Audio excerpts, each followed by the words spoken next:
we could be alone between city lights. We don't have to hide. I wanna go, do you wanna follow? There's something in the air, I can't explain it, but it's there. Ain't nobody gonna find us in our secret love affair. I don't wanna have to hide no more, it shouldn't be unfair. I wanna go, and I wanna know, do you wanna follow? Baby, do you wanna follow? Come with me, do you wanna follow? Baby, can't you see that? I wanna go, and I wanna know, do you wanna follow? Baby, do you wanna follow? Come with me, do you wanna follow? Baby, can't you see that? I wanna go, and I wanna know, do you wanna follow? I can't understand why we can't hold hands, but they don't know what we have is real love. Aren't you sick and tired of having to hide? I know a place, do you wanna follow? There's something in the air, I can't explain it, but it's there. Ain't nobody gonna find us in our secret love affair.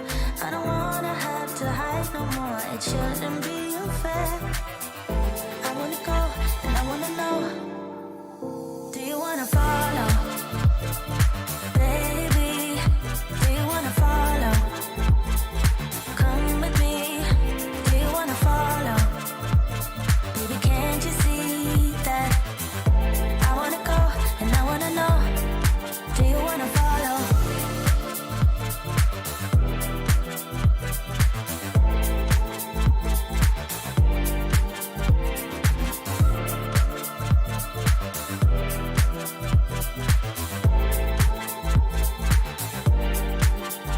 Do you wanna follow? Baby, do you wanna follow? Come with me, do you wanna follow? Baby, can't you see that? I wanna go, and I wanna know, do you wanna follow?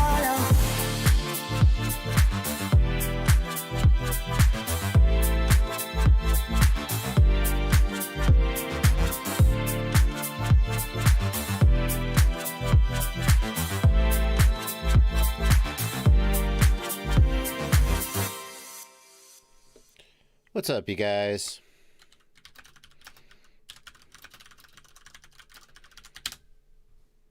Are you ready to stream? Are you ready to do some Q&A? Woo. Oh, yeah. How about we do the whole stream this way? Oh, I was talking about my set yesterday, my quote-unquote set, by which I mean the room that I'm in. And ways in which I would might do it differently if I was being all professionally YouTuber-y. And some people were like, it's kind of nice just to see you in like your workshop to show, just here it is. You're just down there in a room with all your quadcopters. Yeah. I can see the appeal of that. I don't know. It looks, can I tell you something? It looks way, way bigger than it really is. Like, people who have come to my house are like, oh, it looks so much bigger than it is. It's a trick of the camera, but it does have some floor space. The memory sticks are gone. I mailed off the memory sticks today. If you're one of the people who got one of my spare memory sticks, then it's on the way to you. It took a little while. Oh, let's do it. Let's do this. Boom. Oh. There we go. That's that sweet, sweet face camera. How you guys doing? I want to open the live stream. I want to open the live stream with a comment. Hang on. For Pandemic Pilot is here. Pandemic Pilot is the same as Lost in the Electrical Aisle. At the end of and I'm glad you're here, because I was thinking, I want to talk about this. but I wasn't sure, like, if you were a European, if you were here for the Sunday stream, if you would be here tonight. But I'm glad that you are here.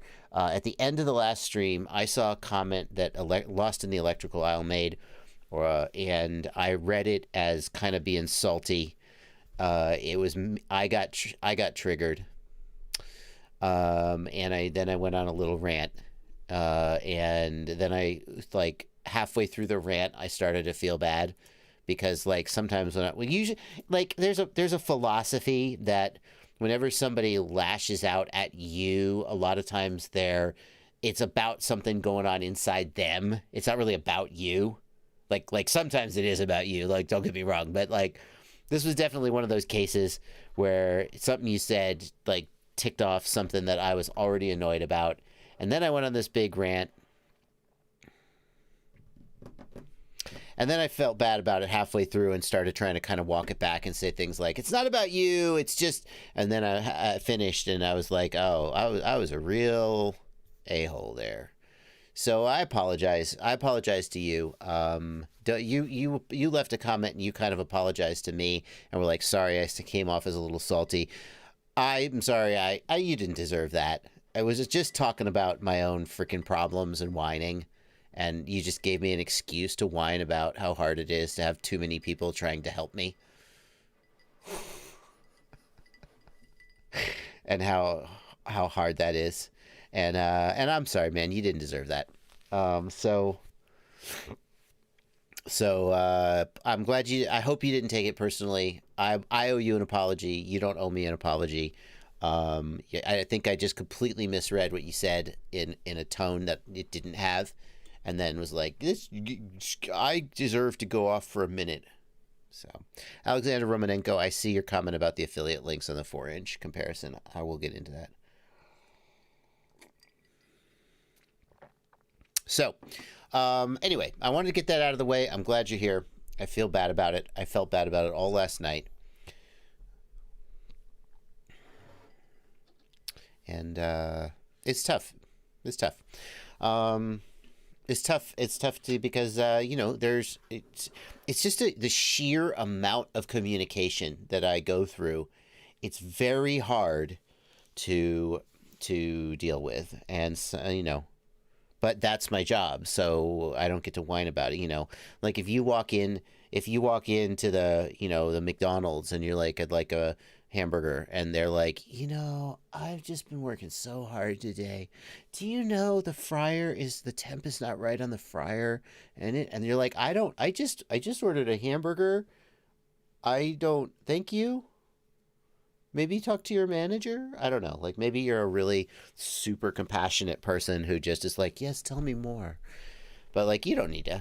I don't want to hear me whine about my job. So, all right. Welcome to the live stream. This is Joshua's Therapy Hour. I'll just be telling you about my problems for the next hour and not reading your comments. No, that's not how we do it. Here's what we're going to do. I will be reading your comments here and trying to answer your questions as much as possible. Many of these questions will go by, so if you want to make sure that I get your question, one way to do it is to be a patron of mine. If you're a patron of mine, you can join the Discord server up here in this corner of the screen, and I can ignore those messages slightly less than all the other messages that come in. Thank you guys so much for your support. There's a link in the video description to how you can join my Patreon for as little as $2 a month. And another thing you can do, if you don't feel like doing that, you can hit this $ right down here, and you can leave me a super chat. And when you leave a super chat, it gets called out into this window, and then I will get to it eventually. So, yeah, so that's what we're doing here. I'll be answering your questions.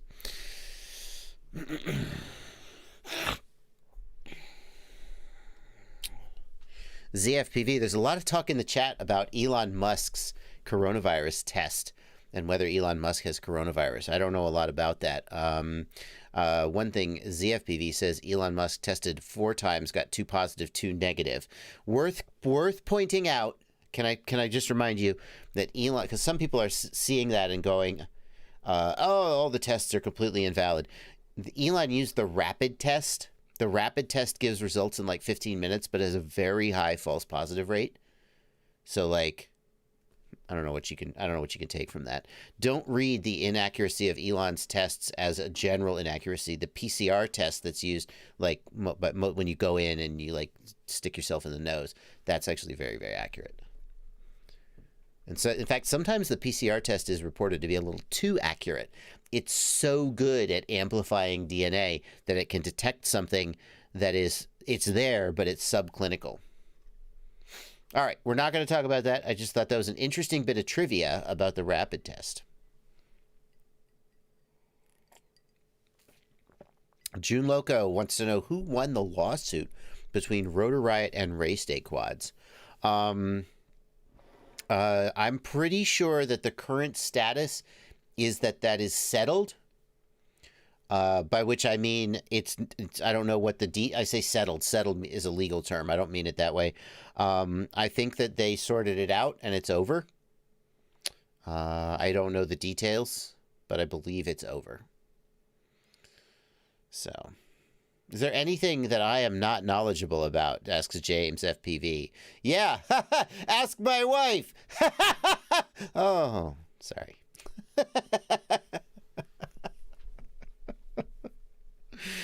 Oh, I mean, Mike Bergman, PCR is just a generic technique for amplifying DNA, right? So whatever you're testing for, PCR can test for anything as long as it has DNA. Isn't that right? Any review of the ProTech 2535 coming soon? Asked Christian Gunderson. I have no idea what that is. So I'm going to say no. What is the ProTech 2535? Oh, that one. Oh, maybe. I do know what that is. That is the new... What? Are you joking?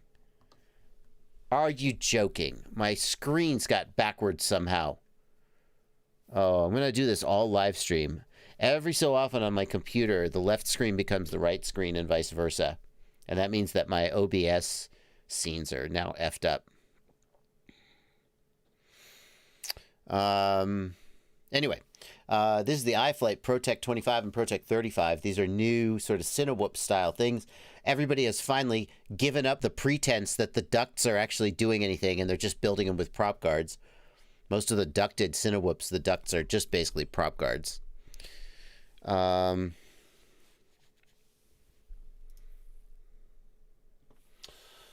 These are a 25 and 35, 2.5 inch, 3.5 inch. This is very interesting because they're building a 3.5 inch Cinewhoop. So they're like getting up into the larger prop size, realizing that the purpose of a Cinewhoop is not just to be small, but also to be sort of light, efficient, and so on. These guys, the 3.5 inch version can carry a full GoPro without being a freaking, beast, without being a pig, rather. It'd be super heavy.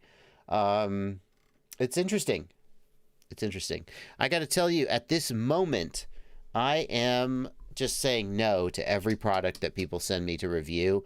I get in this mode where I say, yeah, let me review this, let me review that. Oh, this is super interesting. And I get super overwhelmed with product. And then I fall behind on the videos that I really want to make, like tutorials and stuff. And I know that freaking November and December is the worst time to say, you know what, I really want to focus on educational content and not as much on product. But, I mean, that's just where I'm at. So I think... I'm sure I could review them, but I'm just feeling super burned out on reviewing products right now. And I want to just do something else. So I may not review it. I don't know. Sorry for the audio of this freaking tape tearing. Speaking of products that people sent me that I might not review, Arthur. Flash Hobby Arthur motors. These motors were sent to me by Flash Hobby. They are new budget motors. They came in the mail today, and they asked me if I would review them, and I was like, you know what? I mean, send them. Maybe I'll try them out. Flash Hobby Arthur. That exists. Okay. Is that it? Is that all I have to do? I'm curious. Mike Bergman says, I'm very, very curious about those motors. I mean, they're at a good price point, aren't they? What are they? What's the price point for those?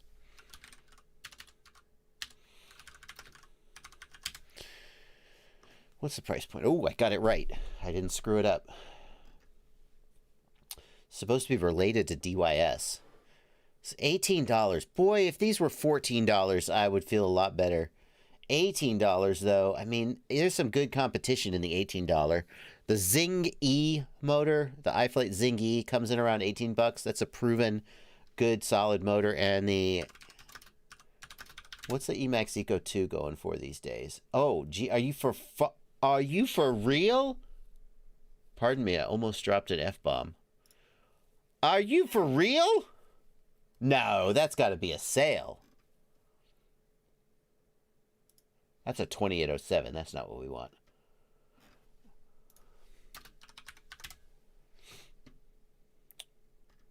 Let's find a store actually selling these. Are you? Okay. Okay, I just forget it. Hey, Flash Hobby Arthur, your motors are $18. Emax Eco 2 are $1,700.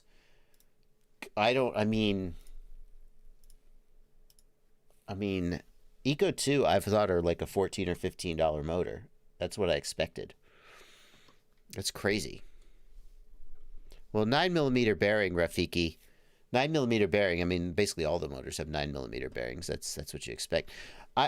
Eco 2 are so... The Emax Eco motor has always been a really solid budget choice in about the $15 price point. And when I say that, I'm thinking of like a 2306 and a 2207. All motor lines I price based on the 2306, 2207. Because obviously as you go up to bigger motors, they get more expensive. As you go to smaller motors, they get less expensive. So like I think of the Emax Eco as like a $14, $15 motor. To see the Eco 2 being sold for $12 is that just sort of throws. I mean, has Emax cut a bunch of corners, and are these a worse motor than the Eco? I don't think so. I don't know. That's a crazy good price. Somebody says, look at it. Hello FPV says, look at those windings. Hey, look. Hey, look. You can pay $12 for a motor. What do you care? Oh, the windings are a little ugly. That's what you get. Is this hand wound? I'll bet you this is machine wound. I mean, surely it is at that price point, right? Who cares? Does it look nice? Nah. How about the, what's the Newbie Drone 8 motor special? Are they still doing that?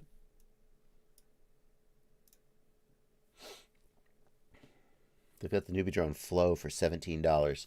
I got an 8-pack of these. I've killed 2 of them. Now, maybe I'm just unlucky, but I've killed 2 of them. And I crashed the crap out of them. So don't get me wrong. I'm not saying they're weak, but I'm saying maybe I just fly that quad hard. I have killed 2 of them, though.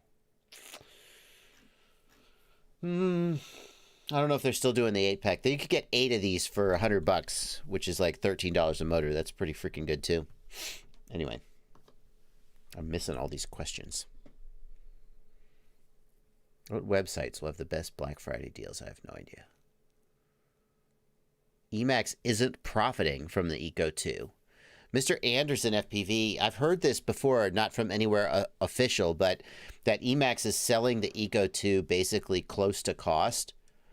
You can't sell something literally at cost or you lose money on the labor, but they're basically selling them as cheap as they can just to establish themselves in the market, and it's actually a much better motor.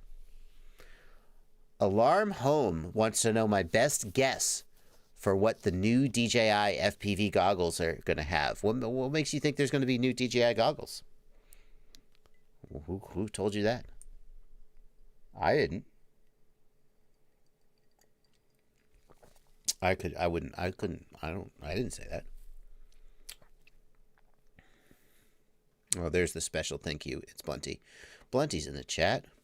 Me and It's Blunty tomorrow at 6 p.m. are going to be doing the news. Blunty and I are doing the news every Tuesday at 6 p.m. So looking forward to that. Yeah, here it is. Here's the deal for the Newbie drones. $100 for the Newbie Drone Flow motors, 8 of them. It's a pretty good deal. Hard to argue with a motor for $12.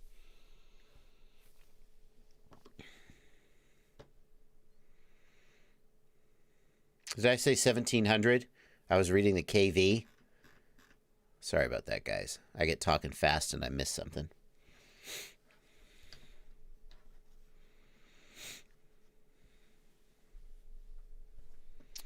.507RC reached out and got confirmation from DJI that there will be more firmware updates. Sam Faulkner wants to know, what's my opinion about DJI making their own FPV drone? I don't know. I would have said that I would have hated their FPV goggles, but they're so damn good. So... DSMC, closed captions for live streams, you have to upload them before the live stream. Obviously, it's a live stream. I can't upload closed captions. It's not scripted. Closed captions are enabled on all my videos. You just have to wait for Google to automatically do the auto captions. If you want manual captions for my videos, that would be a ton of work or a ton of money. So sorry, that doesn't happen.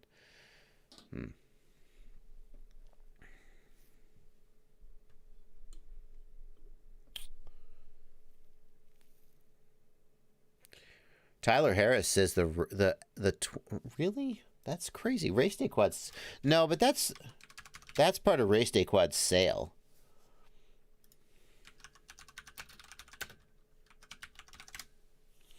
Yeah, so is that the normal price? No, that's on sale. So here's Flash Hobby Arthur for 2300 kV. That's a clearance sale just because they're not moving. $7.20.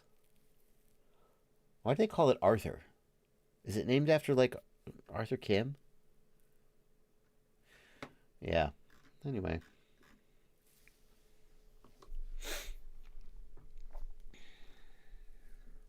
Marley Lepo, thanks for 50 Norwegian kroner in the super chat. What's up, Marley? What's up? Alep FPV says, what do you think of Vanover switching to FetTech? And how's your FetTech ESC? My FetTech ESC is getting installed in my Mr. Steel Kiss build this week. And we'll find out how it flies. But, I mean, everybody says they fly amazing. I really should put a FetTech ESC in a Betaflight build and see what kind of a difference it makes. But the truth is that I feel like FetTech ESCs match best with KISS flight controllers because Betaflight isn't set up to have the telemetry wires that let you do the firmware updates and so forth.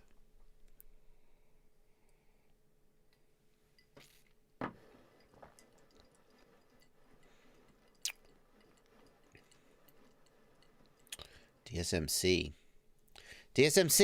Closed captions are enabled on all my videos, dude. It's part of my default upload settings. My God. They're enabled. Look.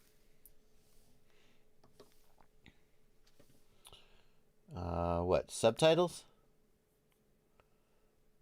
English automatic. See? Boom. Done. It's done. It's enabled. Look, this is today's video. It's already done. Closed captions. On. See? Boom. It's on. If there's a video out there that doesn't have closed captions, you need to contact Google and ask them why they didn't caption it. I'm sorry. I appreciate that people use subtitles and captions. People from reading in another language, or people who maybe have some kind of a hearing situation. I appreciate that, and I definitely want to help you out, but I can't make Google subtitle it. Live streams can have live captions. What you have to do is you have to upload a caption stream before the live stream. Or maybe you can type it in real time. I don't know. N3 Frayne in the Discord asks, any downside on using right-hand antennas on the DJI system? Aside from having to switch out all your antennas. No, that's it. You have to switch out all your antennas to right hand because DJI comes with left hand. I will say The antennas that come on the goggles, some people have experienced that they break off internally. The cylinder side separates from the sort of flat part of the base, and it doesn't work. The antennas that come with the DJI goggles are okay, but not spectacular. But the ones on the Air units seem fine. The ones on the Vista seem fine. If I were to upgrade my antennas, I would stick with left hand because I don't want to buy new antennas for all my quads. I mean, you could, but it really adds up. I feel like the antennas on the DJI on the quad are okay, but but you could certainly upgrade the goggle antennas.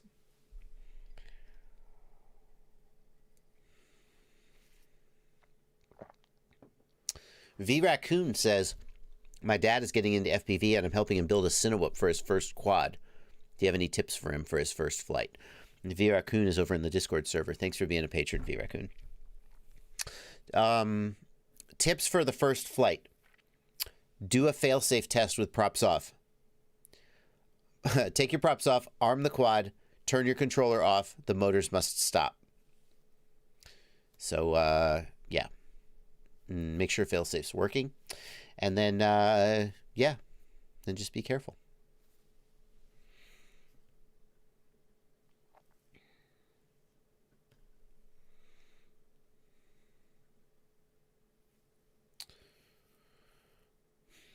What kind of omnis would be good for DJI goggles? Adam Victor, any omni antenna that works with anything else, as long as it's a good antenna.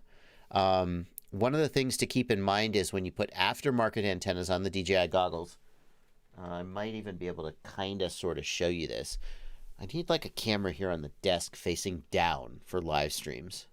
So I could like work on the desk too. I'm going to end up with like, I have like 17 cameras all over my room. I got 2 cameras back there that I can switch to. I got 1 camera up there. Anyway, when you install the antenna, the DJI antennas have a little bit of a shoulder that presses up against this, the front of the goggle. And it sort of cinches up the SMA connector. And what can happen if you don't have that going on is the connector can kind of rotate inside the goggle. Don't do this.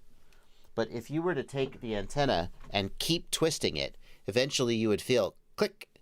The little retention tabs inside the goggle that keep the connector from rotating will let it rotate if you twist it hard enough. So with any aftermarket antenna you put on the goggles, be super careful putting it on that you don't twist it too hard. Because if you continually crank it, eventually you'll twist the cable right off inside the goggle. And that's bad. T-Score, thank you for a $3 super chat. Everyone, like the chat. It's the least you can do. Hit that like button. James FPV, thanks for $20.99 Canadian dollars.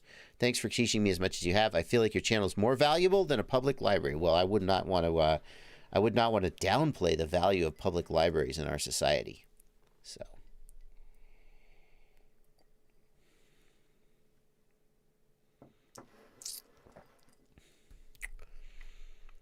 can I use the image stabilization on the GoPro Hero Black? Asks Tyler Harris in the YouTube chat.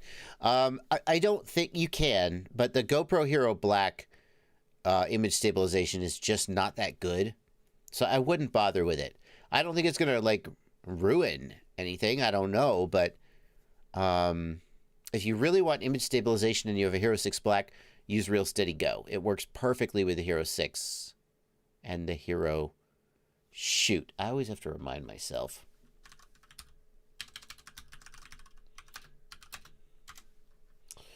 Which ones is it compatible with? Compatibility. No, you got to pretend to buy it. Where's the... Add to cart. Do you plan to use it with the drone? Yes. Okay, then they tell you. Hero 8 and 6. Okay, yeah, I was right. Hero 6 is fine. So if you really want stabilization and you have a Hero 6, buy a license for Real Steady Go. It's like $80. I mean, so that's a lot of money. But it works amazing. I would not use the built-in stabilization on the Hero 6 personally. I just don't think it's very good. It does work with the Hero 7 if you have the right mount. but it's a pain in the butt. And yeah.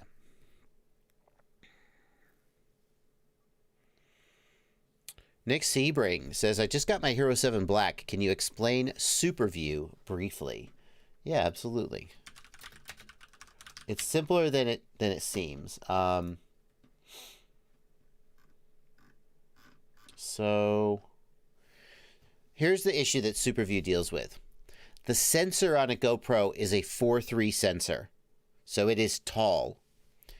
The video that we typically shoot with a GoPro is 16:9 widescreen. So one way to handle that is to just throw out the data at the top and bottom of the sensor. Well, you're wasting field of view and resolution. What SuperView does is it takes the full 4:3 frame and squishes it down to 16:9 and then stretches out the middle of the frame so it is not stretched. And then at the edge of the frame, you have some distortion of the image. There is a great website that has comparisons. The effect of SuperView is that you get a much larger vertical field of view. So here on the left side, we've got standard wide field of view, and on the right is SuperView. Take a look at the difference. Here's wide field of view. Look at the vertical field of view. And here's SuperView. You see, you're seeing more at the top and bottom. Wait, yeah. But the difference is that with SuperView, it's a little hard to tell because this is like a boat and the distortion is not as obvious. Can we see the distortion here? No. So the difference is that with SuperView, you get distortion at the edges of the image. The center of the image is undistorted, and then the edges of the image have some stretching. This picture is a little misleading because it makes it look like SuperView just zooms out and has a wider field of view, but that's not true.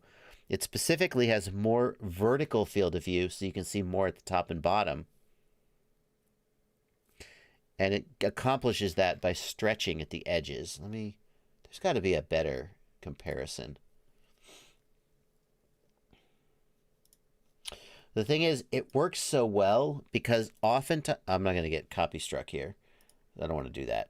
Oftentimes, the things at the edges of the image, you're kind of seeing the fisheye anyway, so you don't notice that they're being stretched.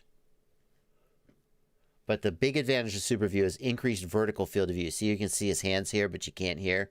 That's the difference. For FPV, I feel like SuperView is basically mandatory. It just looks so zoomed in if it's not turned on.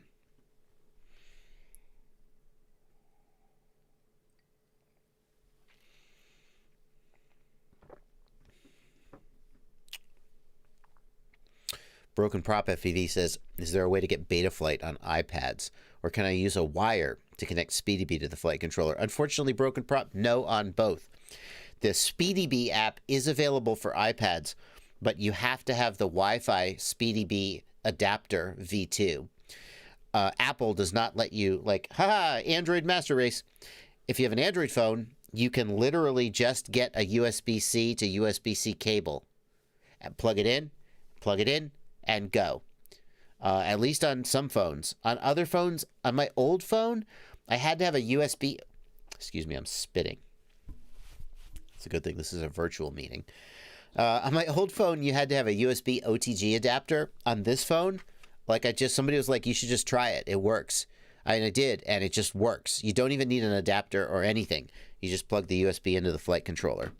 With an iPhone, with an iOS device, the only way to do it, as far as I know, is with the Wi-Fi SpeedyBee V2 adapter.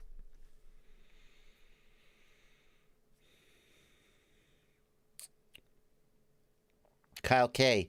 SpeedyBee was a Bluetooth device, the SpeedyBee V1.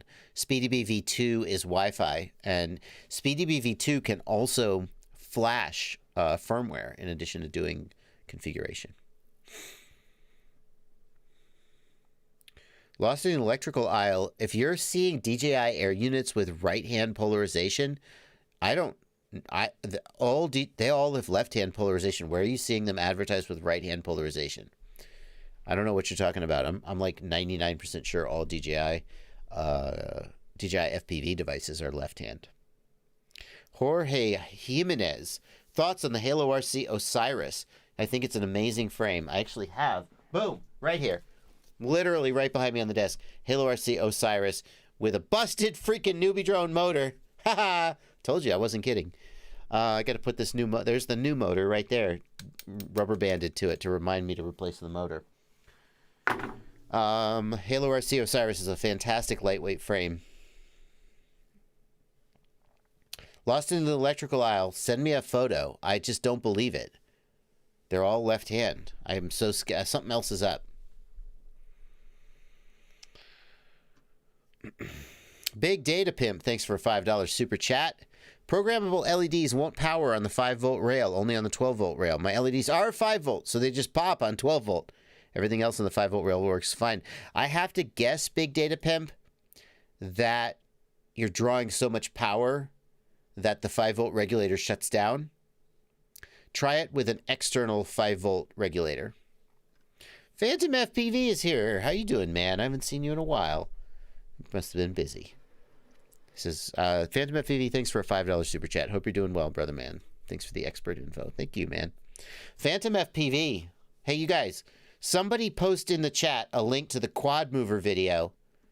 Where's that quad mover video of him doing a speed run? It's Blenty. Thank you for the clarification. It's Blenty regarding the right-hand polarized antennas. It's the RH certification. Is it the RHOS? Yeah, they're not right-hand certified. I think you're seeing like RH certification. It's Blunty just saying you're seeing a kind of, I don't know what certification is RH. Is it Quad Mover? Is it on his YouTube channel? Surely it must be, right? Okay, Phantom FPV, check it out. Phantom FPV famously likes fast quadcopters. He cannot lie. Look at this. 233 miles an hour. Not joking. You guys should hear this. Hang on, let me back it up so you can hear the audio too.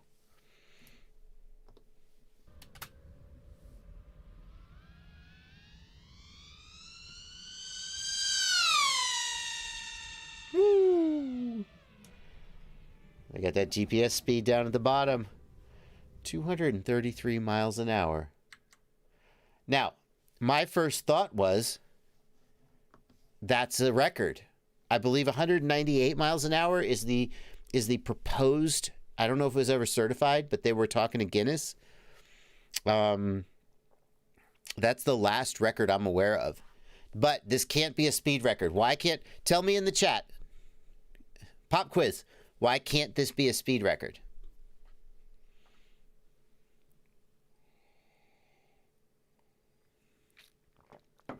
We don't even know if Quad Mover was in the United States when he did that.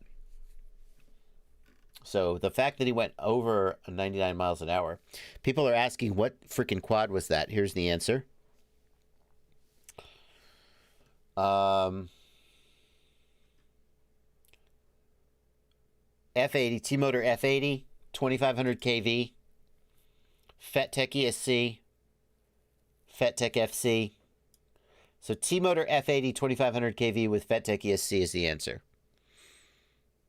Yes, thank you, Bearded Paddler and others. Mike Tech, I got to disagree with you on one thing.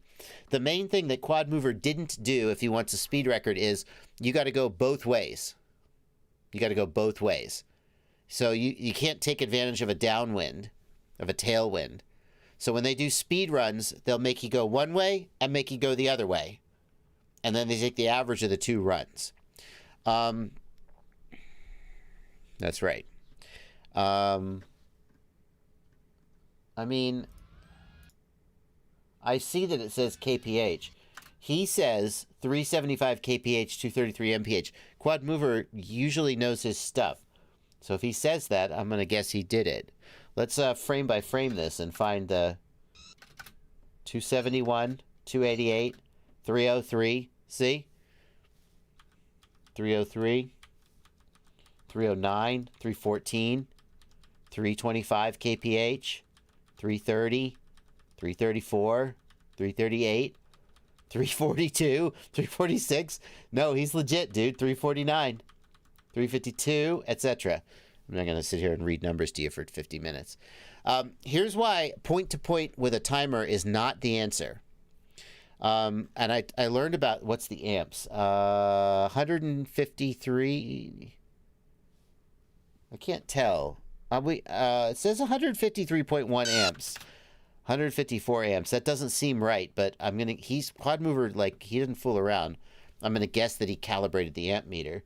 If he's truly getting that speed off of 150 amps, he's got some crazy arrow going on or something. Okay, so here's the reason why you might think that the most accurate way to do a speed run is to go from point A to point B with a stopwatch. It is not. One of the reasons is that if you're trying to do it based on the camera view, as the camera pitches up and down, you'll see the thing in frame and out of frame, and that's no good. If you do it with like two people at either end of a run, how do you synchronize those clocks? It turns out that GPS velocity is accurate to like 0.05 meter per second. It's super accurate. And that's weird because GPS position is only accurate to like a few feet, maybe a meter, right? So if you only know the position to a few feet, how can you know the velocity extremely precisely? And the answer is that GPS velocity is not based on taking change in position over time. GPS velocity does not say you were here, now you're here, so much time has passed, therefore that's how fast you went. If it did that, then the inaccuracy in position would also result in an inaccuracy in velocity. The way GPS measures velocity is via Doppler shift. It knows the clock signal from the satellite, and it knows how fast the time must be moving, and it measures the Doppler shift in the signal coming from the satellite. And based on that, it can measure velocity extremely precisely, even when it doesn't know position. If you go back to the interview I did more than a year ago, probably, with Ryan Lademan, who does speed runs, he said that the Guinness folks basically prefer, even like a radar gun is not really super accurate. It's enough to get you a ticket, but for a speed run, a radar gun could be slightly off. GPS velocity is the preferred method for quadcopter speed runs, according to Guinness.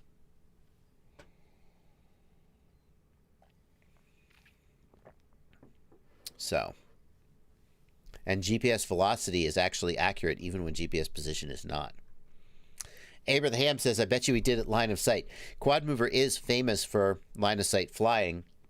This one obviously looks to be an FPV rig.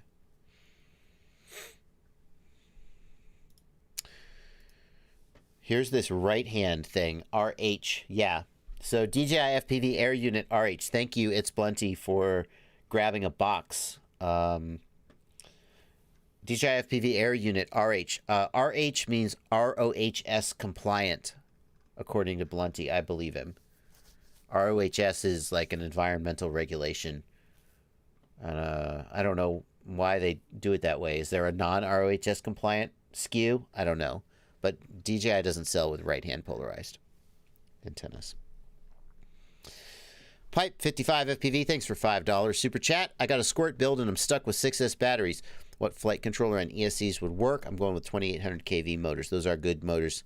2800 kV is about the right kV for 6S. You're probably going to be working with a 20 millimeter flight controller and ESC. I mean, I don't know, like maybe iFlight. 507RC says, seems like a strange place to put the RH designation. I'm going to guess that's because they have two different SKUs, one for ROHS compliant and one for the United States, where we don't care about regulations. Bubba B in the Discord, you can watch the live stream and be in the chat at the same time. Just bring up two windows, man. Just do a split screen or something.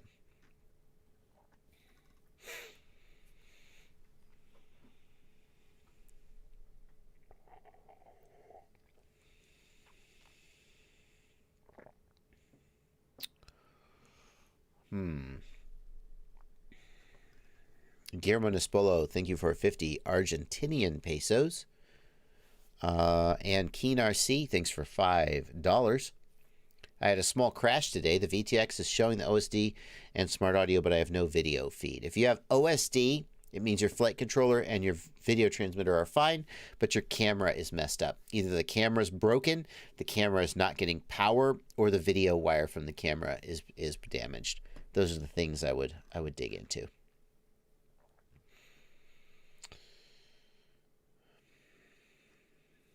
There's Ezra Huckabee. What problem are you having, Ezra Huckabee? I see you talking about it, but I don't see the actual question.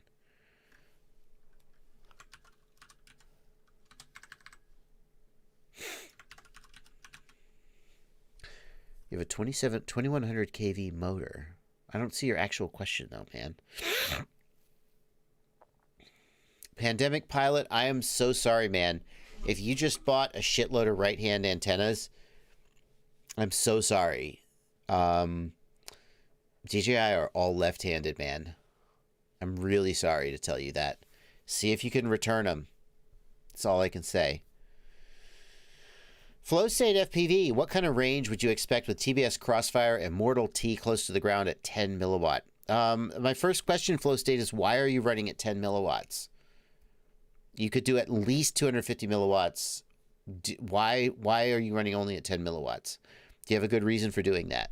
At 10 milliwatts, I think your range is going to be highly sensitive to things like antenna placement and so forth. Under optimal conditions, TBS has advertised that they did, 500 miles. I don't know. Some big, impressive number. Not 500 miles. I'm just joking. On 25 milliwatts Crossfire, we went 50 kilometers. I don't know what the number is, but they went super far. Crossfire can go super, super far at 25 milliwatts, but under ideal conditions.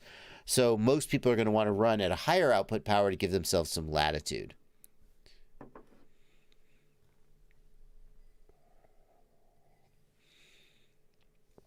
I honestly don't know how far you should expect to go on 10 milliwatts. I mean, I think it's going to really be... If you're on 250 milliwatts and your antenna on your quad is kind of screwed up, let's say it drops your range by 10%, but you have so much range you don't even notice. But if you're at 10 milliwatts, let's say at 10 milliwatts under like good conditions, you might get a few kilometers. But then your antenna's a little messed up and now you're down to like, 500 meters, right? Jolly Monster FPV wants to know, what do you think of the Ethics watermelon prop as a replacement for the Luminaire gate breaker on the Xylo build? The Ethics prop is a great prop. It is a much lower pitch prop than the gate breaker. The Xylo budget build has 2300 kV motors and they're 2206 in size. So they don't make a ton of thrust. That's intentional because we knew beginners were going to be building it and we didn't want it to be super overpowered. The 2206 size also saved a little bit of money. So, I mean, that's not an accident. They would work fine, but you just would not have a lot of thrust. You're going to be hovering closer to 40 or 50% on the throttle instead of like 30, 35%. But if you're a beginner, you're probably not going to notice the difference. It's coming. Maraschino cherry time is coming.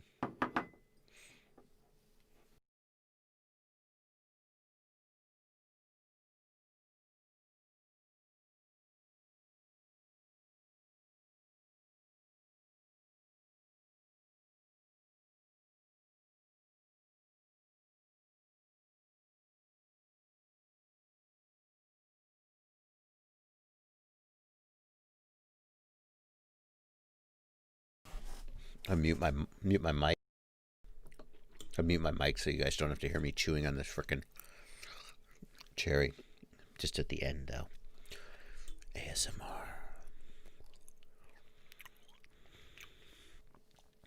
So, 507RC is keeping track of how fast I drink my drink. A little faster tonight than yesterday. it takes me about an hour to finish a drink during a stream. I guess that's about right.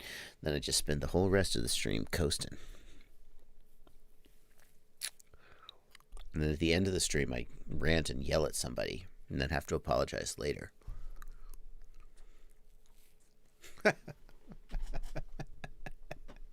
Stevie Ray. Stevie Ray. Is your last name Vaughn? Probably not.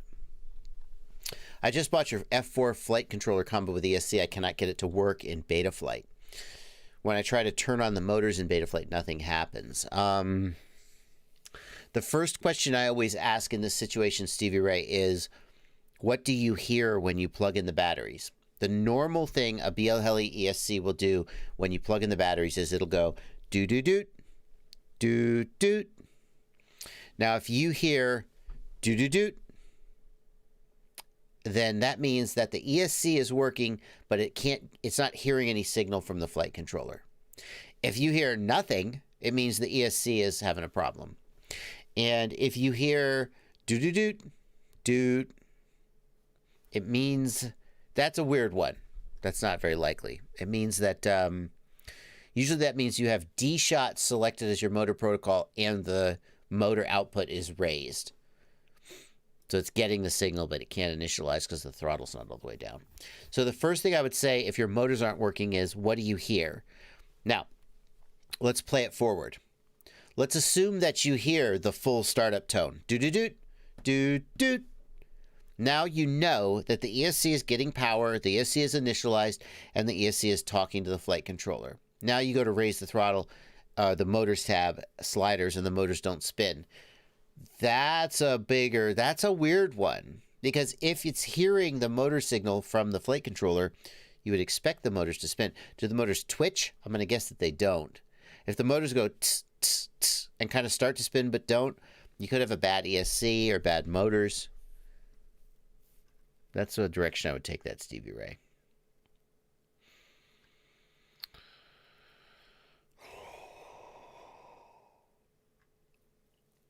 I don't need to drink, L. Leston.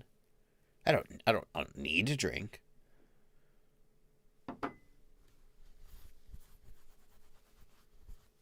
I feel like the live streams are entertaining enough without drinking. I feel like more entertaining with drinking.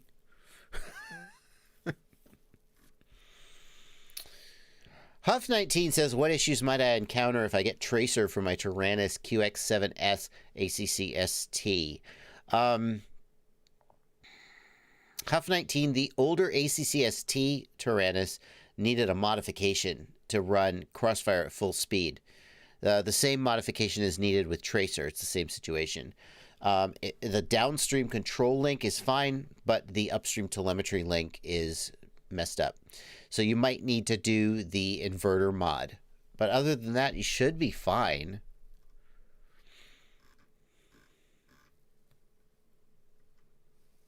Thomas Winningham, thank you for a $5 super chat. What if I get doo-doo-doot, doo-doo-doot, doo-doot, 2 sets? If you hear 2 sets of startup tones, my guess is that your ESCs are just slightly out of sync. Normally the ESCs power up and their beeps are relatively synchronized. But if one ESC maybe initializes slightly slower, I wouldn't worry about it. It's probably not like a problem you need to solve unless you're also like your quad is falling out of the air or something. It's 5 o'clock somewhere. Thank you for a $2 super chat. Our turbine FPV motor is just a gimmick. You're talking about the Carrera Toa turbine motors. The answer to that question is yes and no. Yes, the turbine does cool the motor slightly.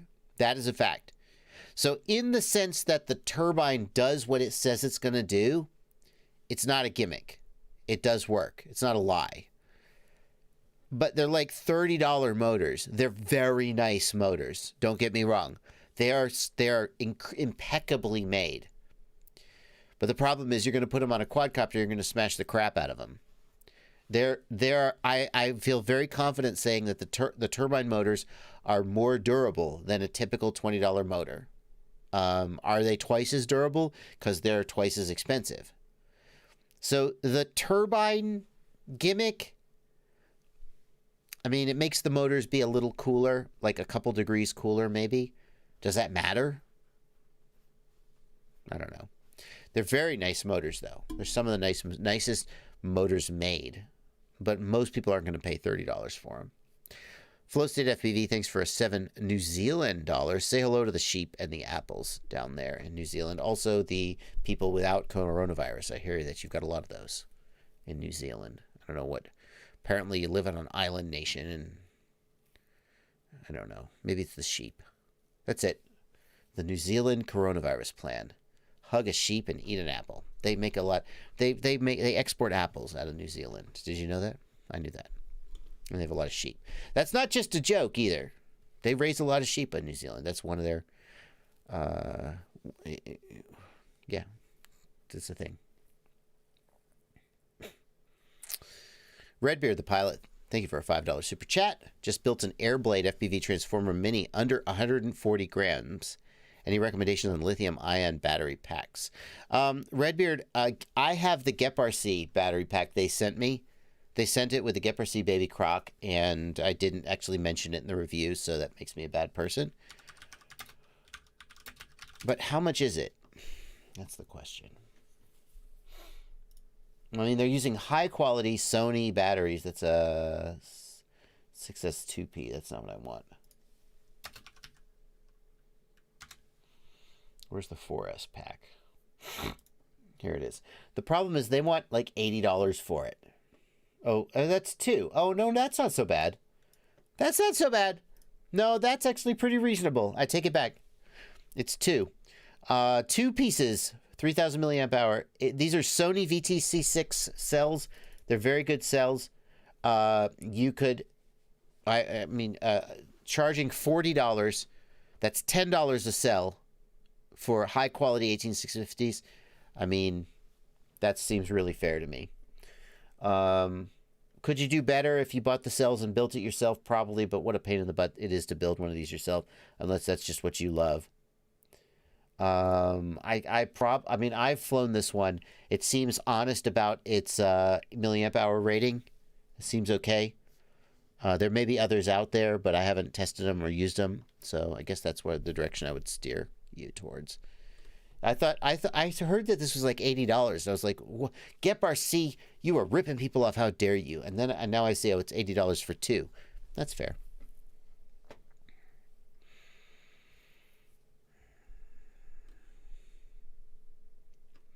John M wants to know, should I keep my charger power supply in a fire-safe box? John M, there's no reason to have the power supply in the box. It's not going to light on fire.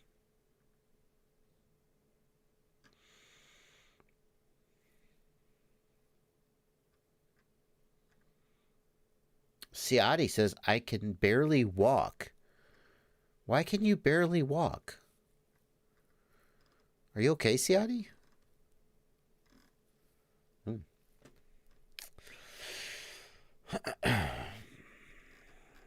Fernando da Silva, thank you for a $5 super chat. I'm a noob and I burned a hole on a motor pad on my Tiny Hawk Freestyle 2 trying to desolder it. Is it trash or can it be salvaged? If you lifted a motor pad on the Tiny Hawk 2, I think you're done. Are those pads on both sides? Some flight controllers have motor pads on both sides. Are the pads maybe on the bottom that you could solder to? Siati hurt his back on a shoot last week. Siati! Look at the big picture.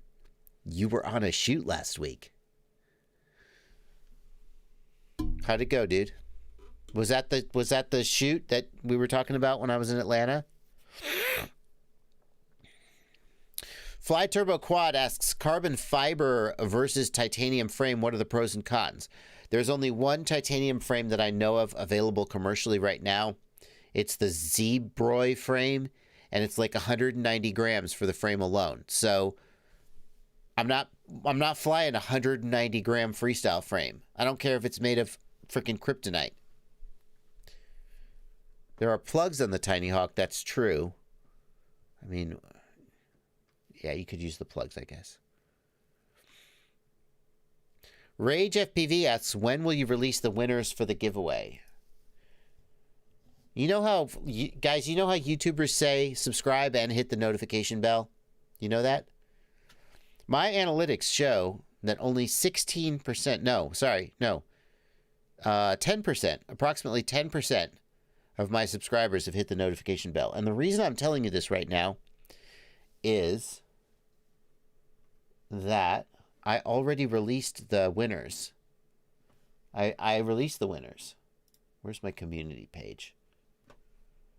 I announced the winners of the giveaway already, and you missed it because you didn't hit the notification bell. Here we go. Boom.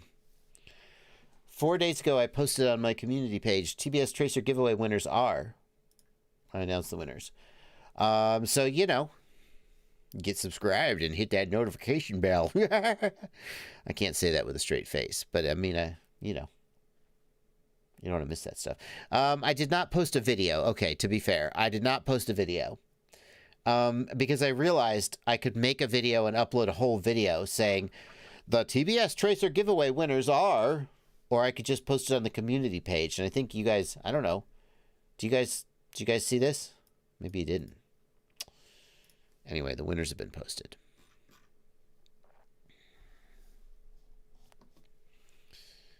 I mean, do you get notifications for community page posts? That's a good point. Maybe you don't. Well, you should still hit the notification bell. But yeah, the winners are posted. The community tab. Check this out. If you go to my YouTube, you didn't know this. So if you go to a YouTube channel and you go to the community tab, YouTube has made it possible to post just basically like, it's like just social media posts to the community tab. And they do show up in your stream on mobile at least.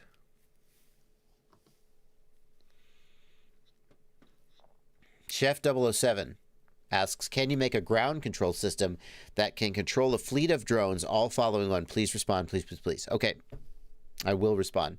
No, I can't do that. My pleasure.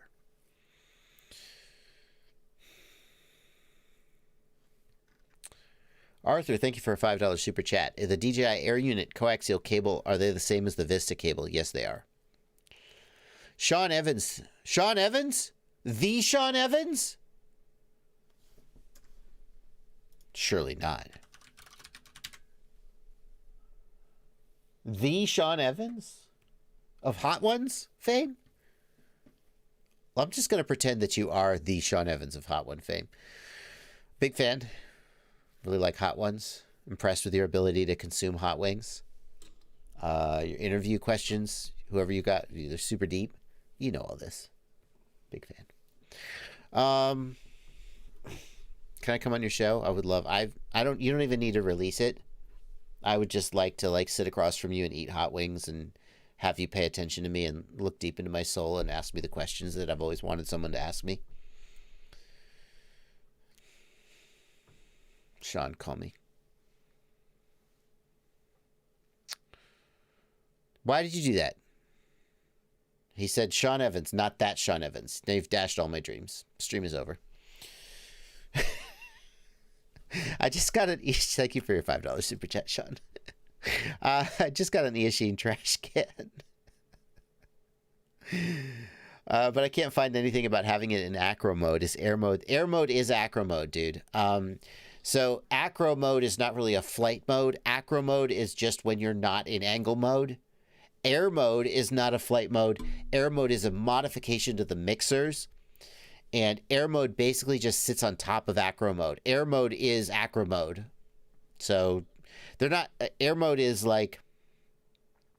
I can't think of a good analogy for it.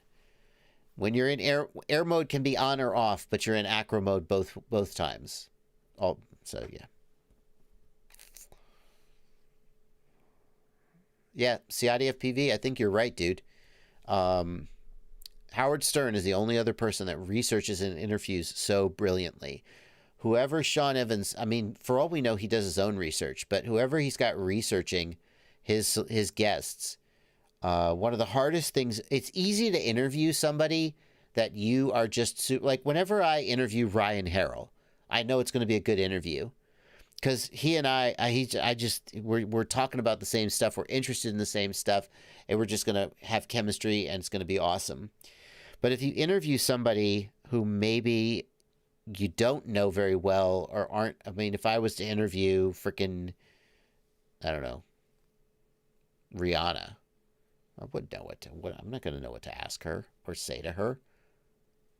Right? I just don't know her or her stuff. I'm not that interested in it. So the cool thing about Sean Evans is that he just seems like he knows and is interested in everyone he's interviewing. And that makes for a really good interview. He's a great interviewer. The whole chicken wing, the whole hot wing shtick is, I mean, it's a good excuse to get a guest in front of him, but he's just a really good interviewer. This has nothing to do with drones. Hot wings. Check it out on YouTube. I got to tell you, and I'm sorry to say this, but ever since they stopped doing in-person studio stuff because of the pandemic, it's not that interesting. I just don't find it that interesting to watch the guest sit in their home and eat hot wings alone. There's something about the communal experience of being together. And I know they still do it exactly the same. They eat the hot wings together. I just am not that interested anymore. I'm real sorry. Sorry, Sean. I was going to be on hot ones. And then I said that. Yeah, anyway.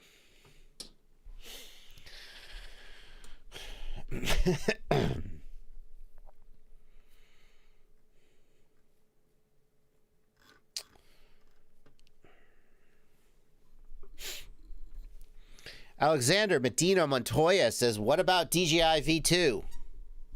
Wouldn't that be cool if that was coming?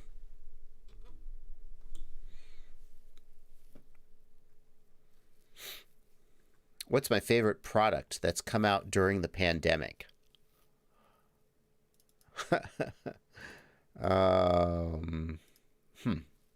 FPV product? I don't know. I thought I was going to answer that question, but now I can't think of an answer.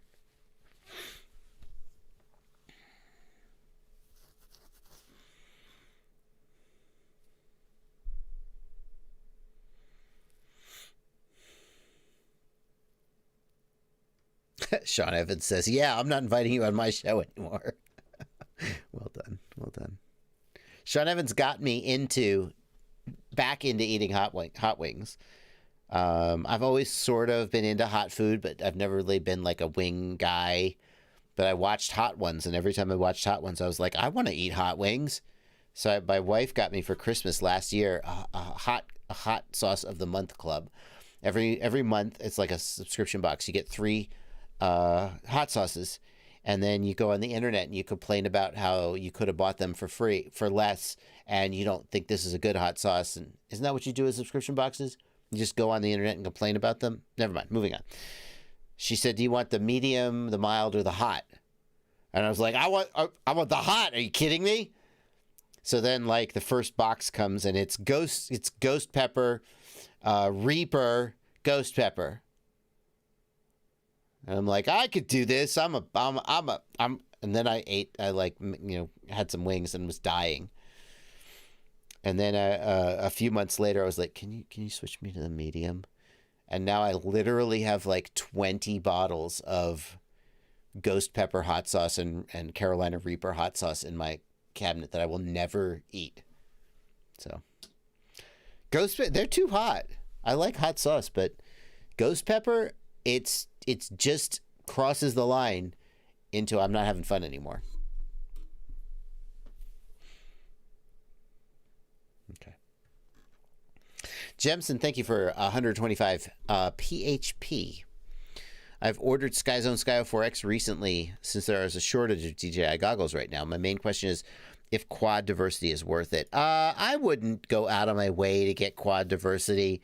I thought the Skyzones and the Eachines were very good on the standard module. You could always get quad diversity, but then the question is, what are you going to do with the antennas? You got to have antennas, I feel like the diversity is fine. I wouldn't rush to quadversity. It's nice to have the option.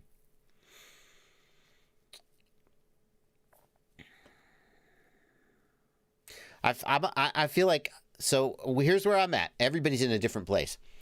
I feel like habanero is about the place. Habanero, daddle pepper. There's a sauce from South Africa, I think. Nando's sauce is with daddle. I think it's got daddle peppers. I may be mixing them up. But habanero is just about where I like to be. It's just hot enough that you're like, oh, I'm eating hot sauce now, baby. Jalapeno? Nah, I'll just eat fresh jalapenos all day. Not literally, but like I'll put them on, just put them on anything. But habanero, you're like, okay, I'm eating hot sauce. And then you get up from habanero to like ghost pepper and you're just like, I just want to die. I'm just punishing myself at this point. You can't, Drone Droid says ghost has such great flavor though. I don't know what you're talking about. The heat of the ghost pepper is so overwhelming. I can't taste the flavor. I'm sorry, that's just me.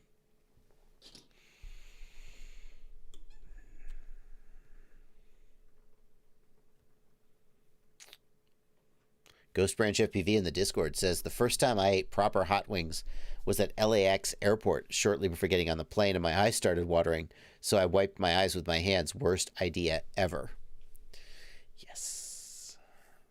The reason I eat ghost pepper and Reaper hot sauce is because I am trying to achieve a transcendental state. That is no longer food, it is a psychedelic. I'm not wrong. If you eat hot peppers, you know I'm not wrong. There comes a time when you're just like, let's do this. You mix up a big batch of wings and you just start eating them and you start to hurt and you're like, keep going, just keep going, baby. And then eventually you're like, oh. But boy.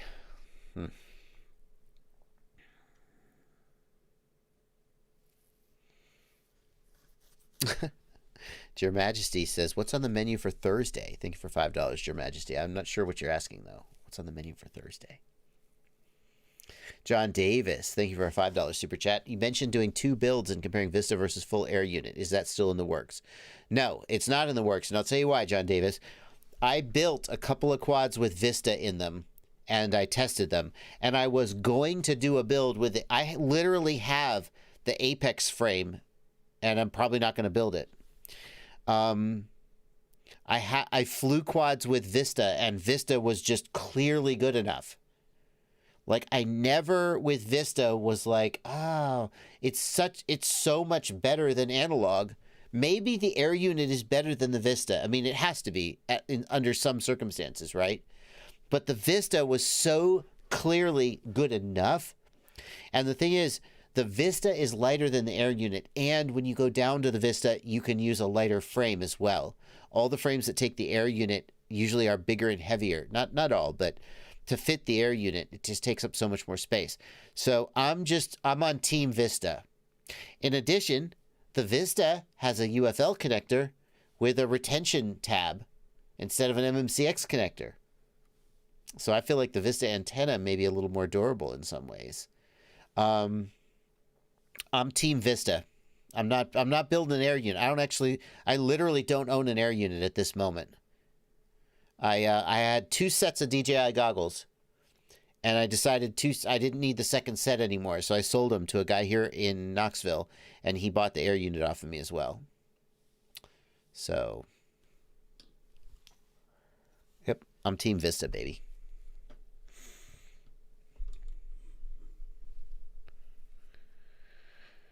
Okay, we're caught up on Super Chats. We talked about hot sauce for a while. That's a little weird. There you go. Sometimes you get quadcopters, sometimes you get random rants about hot sauce. That's the beauty of a live stream, guys. John Davis. Wait. John Davis is in the chat. Are you the John Davis who owns Garfield? Oh, John Davis is here. Is there a good nano cam for the Vista yet? I mean, Ciati, the only nano cam for the Vista is the Nebula, right? So, haha. Garfield is the worst comic It is the worst comic. I hate Garfield so much. Not the Oh, that's Jim Davis. My mistake, Crazy Frog. Thank you. Thank you for the correction. It's the worst comic. It is the epitome of someone who has given up on their career and is just coasting. And all the soul and heart is gone.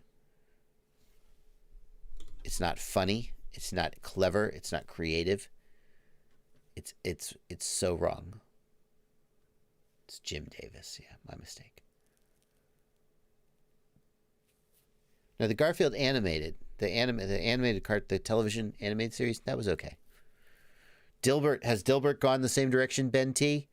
Dilbert used to be clever. I haven't read Gilbert recently, but Garfield, it's so bad. Oh, John Arbuckle. Yeah, thank you. Jim Davis was the creator. John Arbuckle was the owner. That's what I get for trying to be clever. I'm not trolling PolyFPV about Garfield being a terrible comic. Garfield is a terrible comic. The fact that it is still published in the United States tells you why the comics page of newspapers is a trash heap where creativity goes to die. Calvin and Hobbes. Yeah. The fact that Calvin and Hobbes was on the same page as Garfield is just a travesty. It's a travesty. Ciati, do you like Garfield? Think carefully before you answer. Oh, Cadix going to be releasing a new Nebula replacement. 720p, 120 FPS. Thank you for that. It's Blunty. Yeah, so the Cadix Nebula currently does high quality mode only.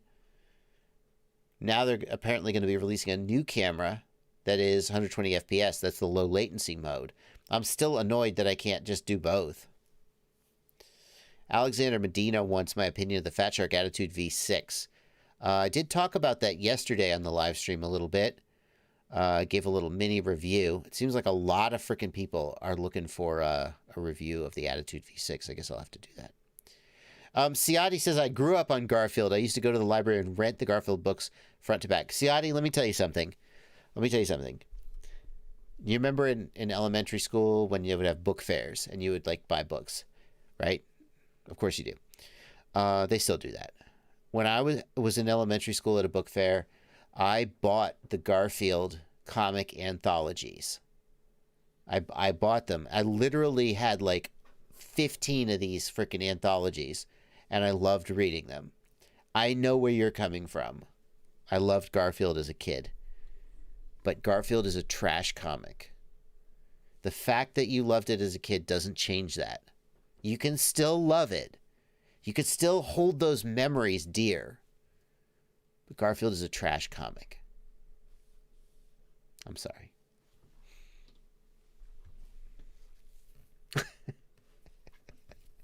It's just not funny. It's not funny. It's not clever. It's weak. It's just weak. Anyway, he's phoning it in. He's been phoning it in for 30 years. Okay, 20 years maybe. He's phoning it in. It's safe. Exactly, Kyle K.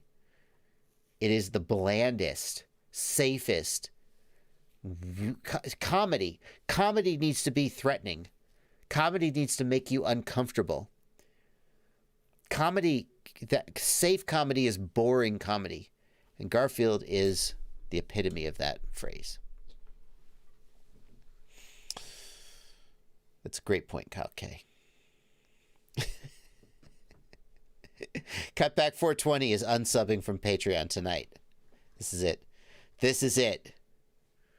This is where it all goes downhill for me. Badmouth Garfield. That's it. Have Terrence Howard on a live stream to talk about 1 × 1 = 2. Yeah, people, I understand where you're coming from. But you badmouth Garfield. Oh, that's it. The FPV community is going down.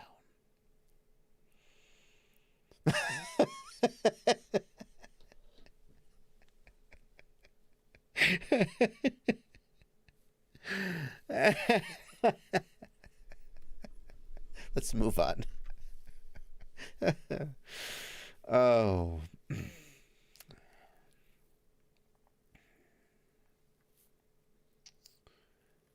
Okay, we got to get some questions about FPV now. Now everybody's asking questions about comics. Look what frickin' Bill Watterson did. I mean, okay, now guys, get ready for a controversial opinion. Calvin and Hobbes is a great comic. Okay, fine. Look what Bill Watterson did, though. He went out on top. Could Bill Watterson have just phoned in Calvin and Hobbes for 30 years, collected his paycheck, and no. Bill Watterson was just like, I'm done. Bye. And he doesn't license his stuff, yada, yada, yada. You know, don't sell out, etc. But Calvin and Hobbes went out on top. Garfield did not.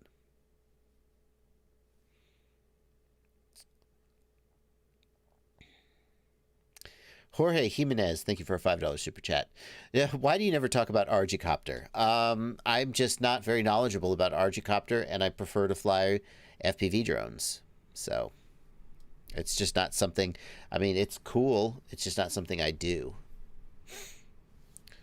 At what thickness does Canadian bacon become ham? Oh, now that is an interesting question. I don't know the answer, though. Does a bucket over a pig's head really work? Yes, it does, sir. Joey Miller, it does work.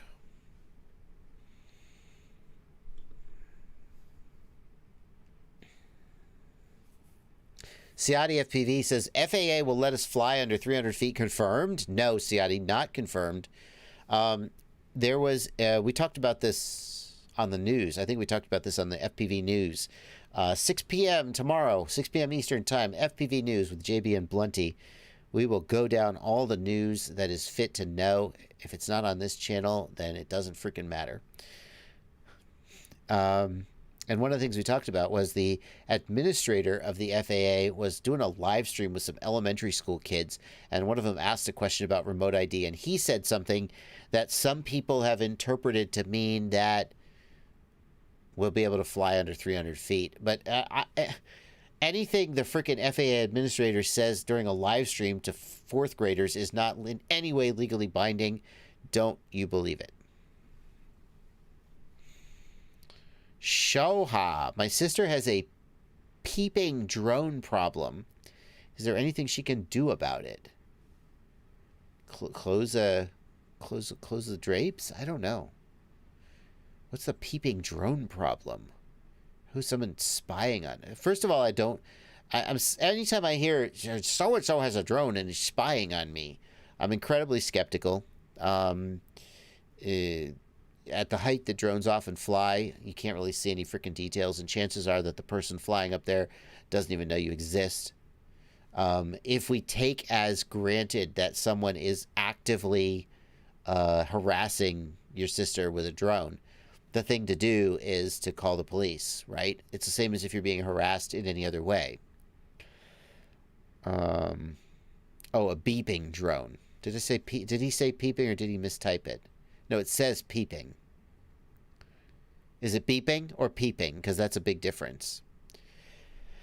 The other thing to keep in mind, though, is you do not own the airspace over your property, at least in America. The airspace over your property is a public right-of-way that anyone can use to pass over your property.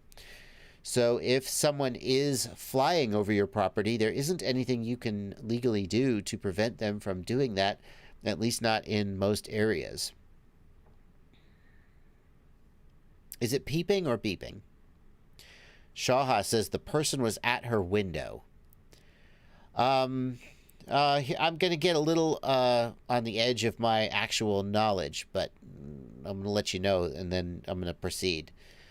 So the question, I think, has to do with expectation of privacy. Do you have a reasonable expectation of privacy? If you are in your home with the windows open, standing in front of the window with your shirt off, in plain view of the sidewalk, then I believe in a legal sense you do not have a reasonable expectation of privacy. I think the thing to do in a situation like that is to close the drapes. It's possible you could try to call the police and say someone's spying on me. That's probably not going to go very far. Yeah. This will be the one time in all of history when someone has actually used a drone to spy through the window of a person. Personal airspace up to a point, no. Pat Clevenger, what you're probably thinking of is USV Cosby.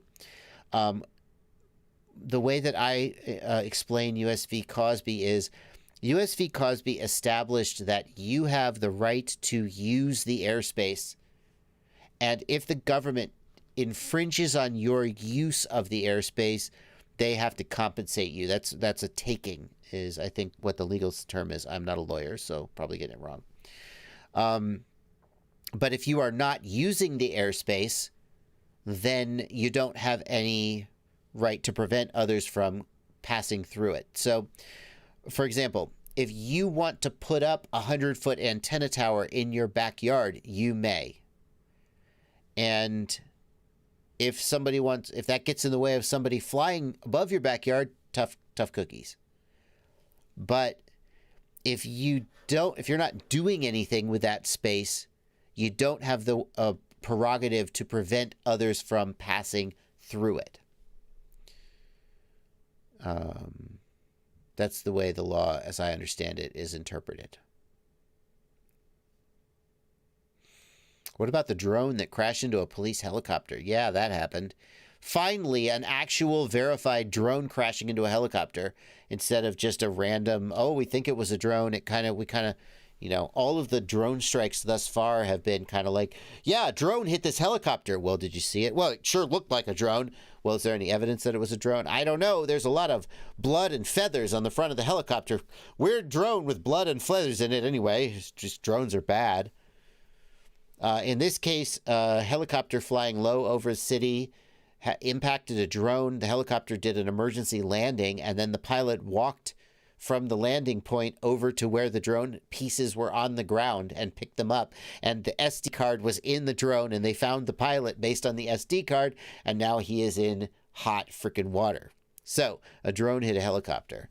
We will be talking about this tomorrow on the news with a Blunty. So I don't want to spoil it. When's the Tracer review coming? I saw that in the chat. Whenever I get it. TBS did not send me a pre-release unit. I have ordered it. It is on pre-order, and whenever they come in and mail to me, I will review it. I did a big conversation about Tracer yesterday on the live stream. I'm going to actually be putting it out as a separate video on the channel, probably tomorrow morning, so you can check that out. Psych Limbo clarifies that the helicopter hit the drone. Yeah, apparently according to the report, what happened is that there was a police incident. This guy heard the sirens and he took his drone off to try and fly over and see what was going on. And the helicopter was also responding to the incident, and the helicopter hit the drone. It was a camera drone, Airbender. It was not an FPV drone. Regardless of if the helicopter hit the drone or vice versa, it is always the responsibility of an unmanned remote-controlled craft to see and avoid manned crafts. 100% of the time. If a manned aircraft collides with your drone, it is your fault. 100% of the time. No matter what. Yeah, but I'm a 107 pilot and I had a waiver to fly. No. It is always your responsibility to see and avoid traffic. Period. Man traffic. So,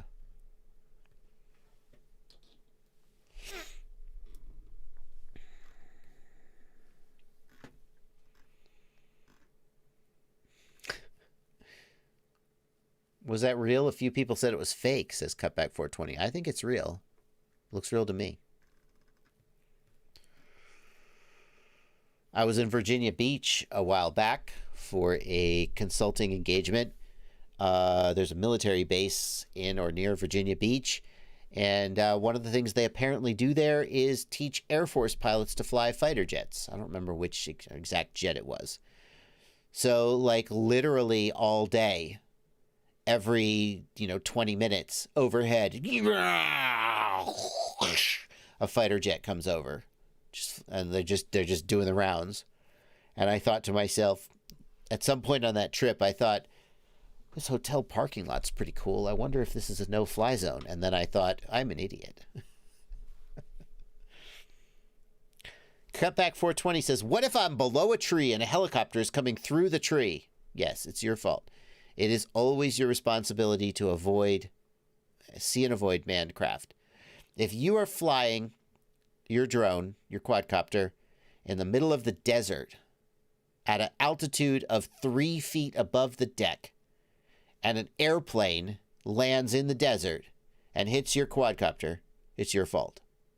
That's why you're supposed to always have a spotter, just like I do. Right?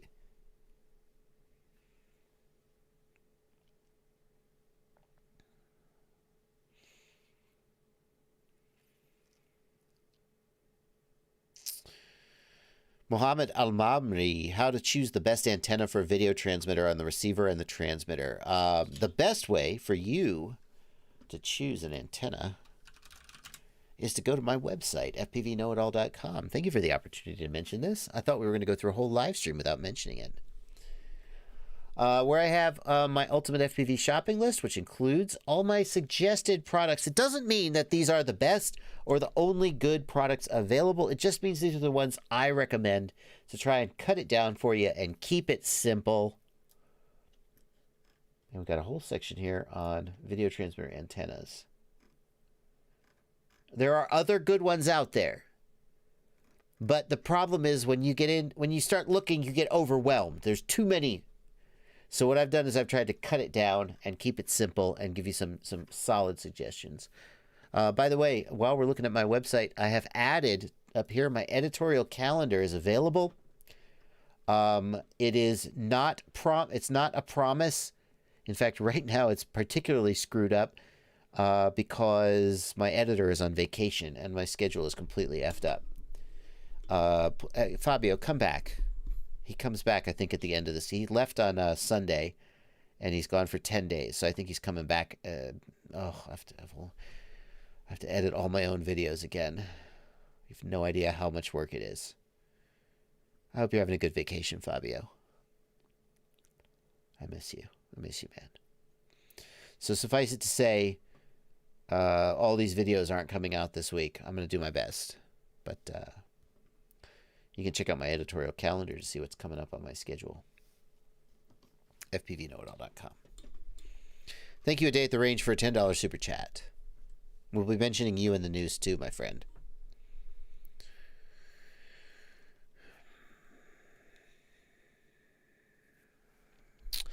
DJ Scott Evil says, I can't find the iFlight Zing Camo 2208 motors on your site. I did a build with 2207s and they really rip. Super smooth. I had the Camo 2208s on there. Are they not on there anymore? I mean, they're still good motors, but sometimes motors get knocked off for various reasons. Are the Camos not on there? They're on there. What are you talking about? Boom, shakalaka. You guys think 2208 is still the top freestyle motor? Have 2207s gotten good enough that we don't need the weight of 2208s anymore? Oh, I see. They're just out of stock everywhere. I got it.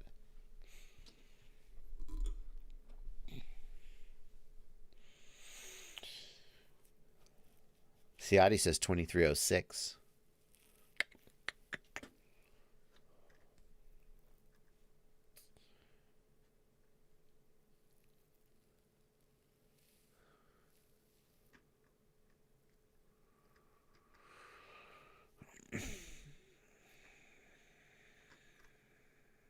Thank you, Cyclimbo. You win the Screenshot Joshua's website competition. There is no prize. iFlight discontinued those 2208s, says IR Eric. Is that true? Well, I guess I should probably take them off this list. I heard that the iFlights were being discontinued, but then people said, no, they're not. That's unavailable. Where's the choose option below? What option am I choosing below? There's no option. There's no option. How am I going to choose the option when there's no option? Get it, PV. All right. These are in stock, only 2 left. Yeah, it does look like those are getting discontinued. Wow, have to make that a priority. IR Eric says they did discontinue them. Crap, I love those motors. Now I have more work to do on my website.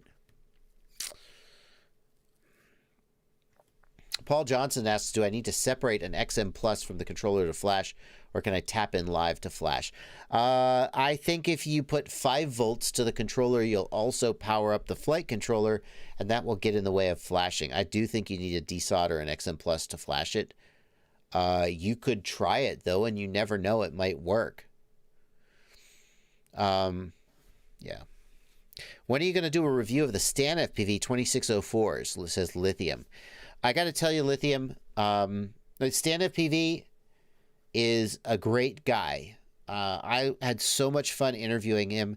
He seems super down to earth, humble, sincere. I wish him the most success. The Stan FPV Cinebird is I'll just say the best invisible drone 360 frame you can get. But the 2604 motor, is that the motor he was going to make with Bob Ruge? And Bob said that 2604, 2600, 26 millimeters is too large for that RPM, and it's just desync city. And Bob was like, I'm not making this motor. And then Stan was like, well, I'm going to make it anyway. If that's that motor, which I think it is, my gut instinct is to go with Bob on this one. Because Stan, I mean, Bob when Bob Ruge talks motors, I listen. And I've talked about that motor previously, and other people have said, yeah, I tried it, and yep, it desyncs. So I don't think I'm going to be testing it.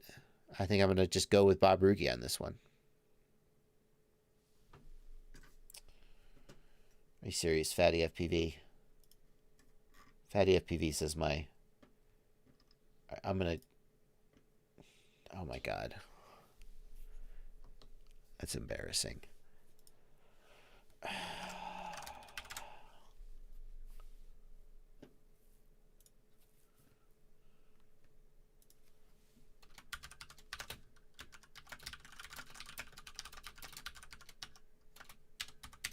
Okay.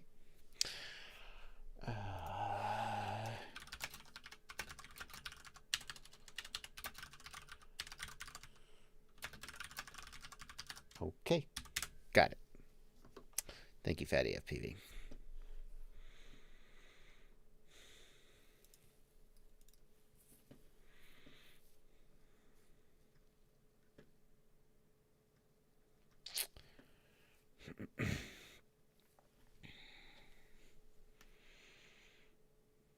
You have a column, Blunty. Yes, you do. You have to-do items, Blunty. Did I invite you to that board, Blunty?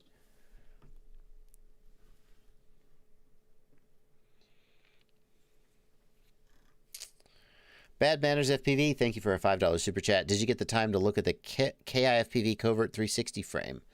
No, I'm actually not aware of that one. Let's look at it. Maybe it's better than the Cinebird. I don't know. Home of the Invisible Drone. Oh.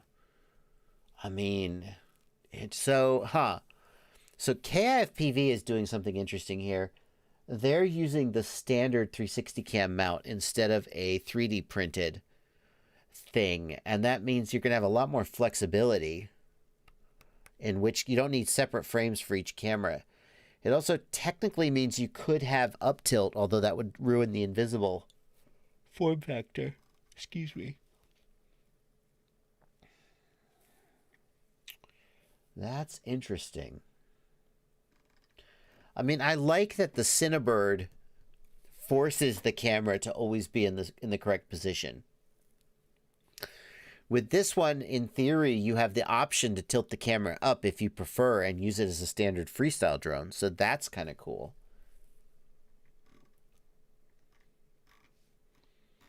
That's interesting.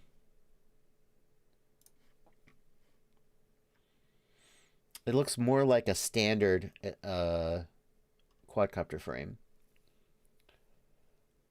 It's interesting. Can I see a bigger? Yeah, okay, great.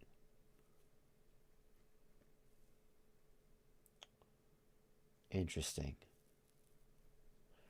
I guess this is probably going to be easier to get the camera in and out. I mean, I guess the 3D printed one is not that hard. I don't know. Interesting.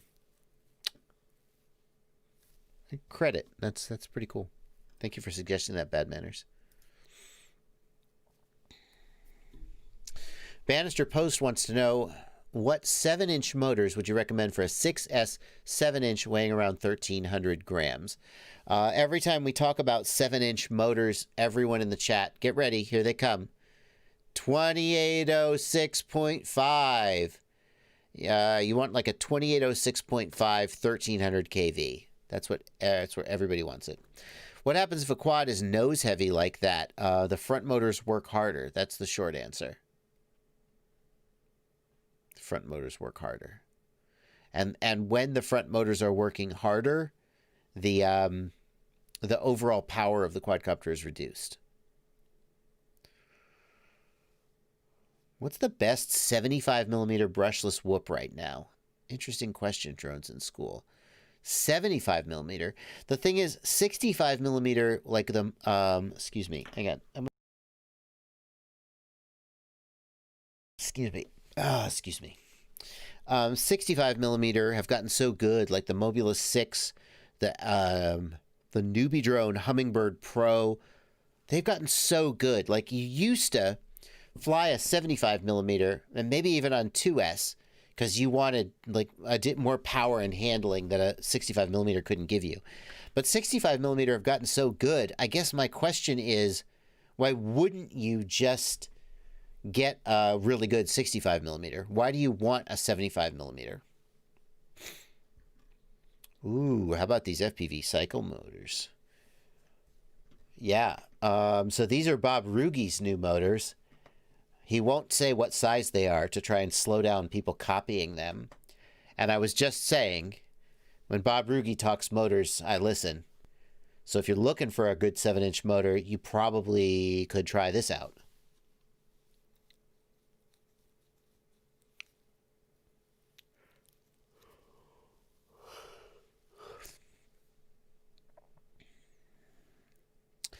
There's probably a place for 75mm. Don't get me wrong. I mean, there's a place for anything. If you want to build your own 75mm, could be good.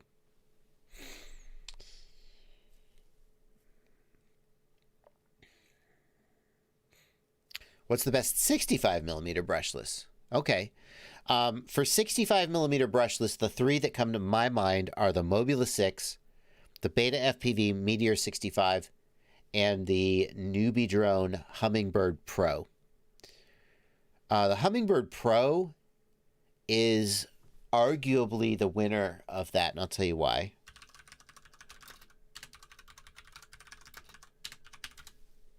The Hummingbird Pro is $70. Jeez. It's $70. That is about the same price, maybe a little less, depending on the sale price, than a Mobula. And you got to ask yourself, is a Newbie drone going to be better quality than a Mobula? And the answer is probably yes. I know that Newbie Drone had a flight controller recently that had quality issues. And I think that they are replacing it and recalling it or doing whatever they need to do. Nobody's perfect. But overall, I'll put my money on Newbie Drone quality over Hummingbird quality, or over Mobula quality most of the time. This one, unfortunately, is on pre-order. I didn't know that. There's the Newbie Drone. The Hummingbird is not brushless. Siadi says, stay away from the Hummingbird V1. Is that this one, Siadi? Yeah, they're shipping V2 only. Yeah, that's the one I'm talking about, Siadi. The Hummingbird V1 had problems, and like Siadi says, I had 3 of them blow up. And It's Blunty says they're only shipping the V2s now, and they're just blowing out the V1 cheap on their site. This one is pre-order only, so not really relevant yet, unless you want to pre-order it. If you are not in the United States, then newbie drone is not a good choice because the shipping is going to kill you. At that point, you're looking at the Mobula and you're looking at the Beta FPV Meteor 65. The Mobula 6 is a great quadcopter, but Happy model has always been hit or miss on the quality control. If you get a good one, it'll be great. If you get a bad one, it'll be great up until it dies. The Meteor 65 is also very good. But Beta FPV also, I feel like Beta FPV is usually a little better than Happy model in terms of quality, but also not spectacular. So, Tiny Hawk 2, let's look at the Tiny Hawk 2. I'm a fan. Now, the Tiny Hawk, though, is a 2S, right? Wait a second. Which one are we talking about? No. I didn't like this one. I thought the Tiny Hawk was pretty good for what it was. It was a little heavy compared to like a Mobula, but it was pretty good. This one I didn't like. I flew this one, and I felt like it was too heavy on 1S. I just felt like it was in all the wrong places in terms of weight and power and so forth. I mean, Emax usually makes a pretty good product, but I feel like they missed the mark on this one.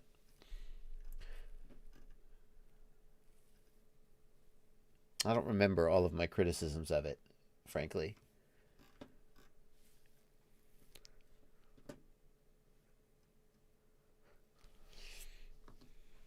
Big Daddy, thank you for a $5 super chat. Joshua Blaze, thank you for a $5 super chat. I put mixed 3 and 4 blade props on my quad out of curiosity, and it didn't feel too weird. Is my flight controller compensating? Yes. Your flight controller will go a long way to compensate for differing thrust between your motors. Mr. Madact, thank you for a $5 super chat. Is there any reason analog video lines on quads can't use coax or shielded wire to get around onboard noise? They can. They could. We usually don't, but they could. Yeah.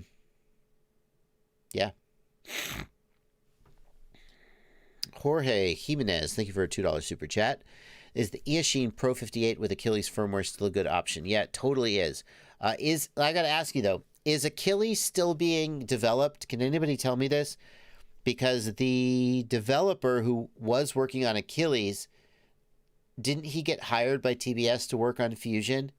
Isn't he working on Fusion? Am I misremembering that? So is he still developing and supporting Achilles? But the Eachine Pro 58 module is a pretty good module. It's like $25 or something. You put the Achilles firmware on it, and it's, I mean, for that price, it's hard to go wrong. Excuse me.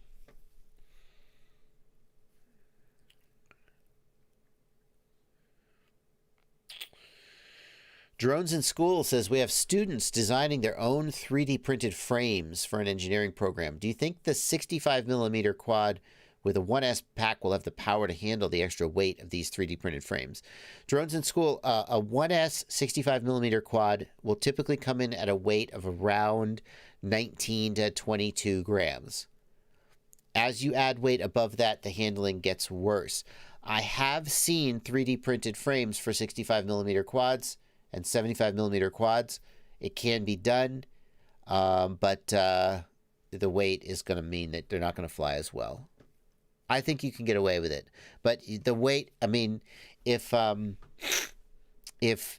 weight is coming in at like 28 grams, 29, 30 grams, then no, that's not great. That's not going to be good.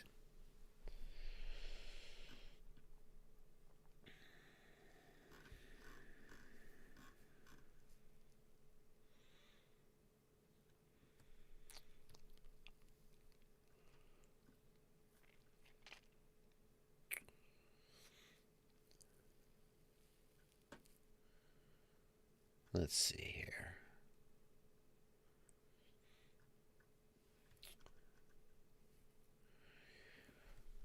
I don't know the answer to your question about TBS, Aaron Newman. I don't have an answer there. License to drive, that's pretty good advice, man. License to Drive says you want 2S batteries at least if you're tinkering with frame designs from people new to 3D modeling. Yeah, that's not a bad idea.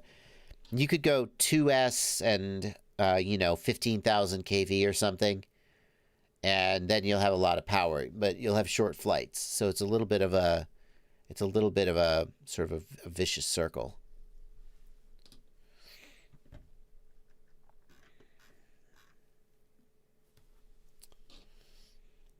Drones in School, thank you for a $5 super chat.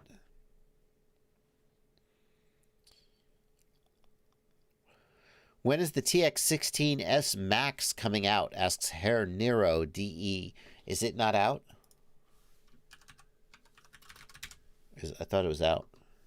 Maybe I'm wrong.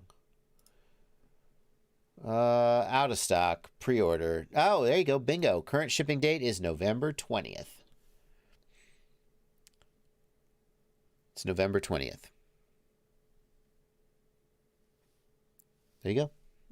Thank you, FPV Crate, for helping answer. By the way, can I point out, if you're looking for Radio Master stuff in the United States, I think FPV Crate has one of the most comprehensive selection of Radio Master gear in the United States.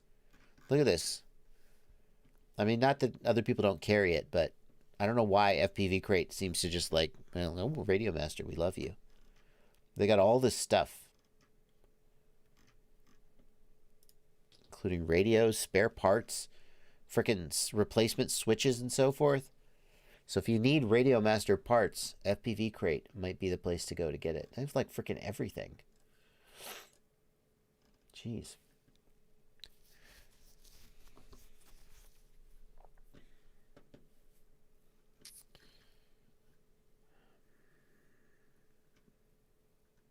Ooh, what is this? The Nanohawk. This is apparently a new drone coming from Emax, the Nanohawk. It looks pretty freaky, I gotta say. Wait a minute. It's the 23rd. Thank you, Herr Nero. I'm just doing the live stream and I'm not really thinking. It ships on the 20th. It's under pre-order. Today is the 23rd, or the 24th if you're in Germany. I don't have an answer for you there, my friend. I don't have an answer for you there. Maybe it was delayed. Well, I guess it's not coming out then, though. Yeah. Aaron Turner says, I have a Radio Master TX16. What does it mean when a drone says PNP? Will it be compatible out of the box? Okay, Aaron. BNF, bind and fly, means that a receiver is pre-installed in the drone.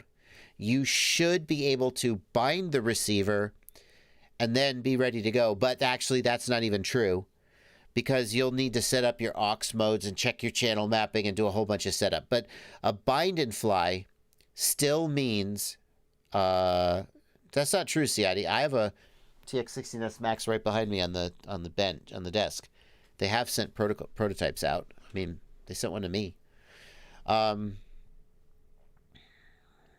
and fly means that the receiver is pre-installed. You still need to do basic setup before you fly, but it is pre-installed. Plug and play, PNP, means that there is no receiver installed in the quad. You have to install your own receiver before you can fly it.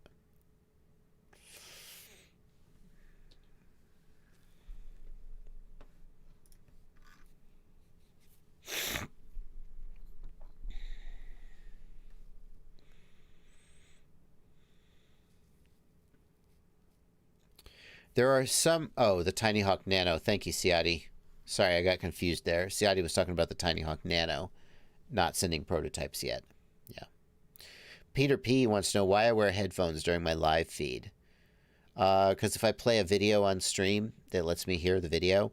And also it lets me monitor my own audio. So I got a switch down here that I can flip, which lets me hear the stream audio.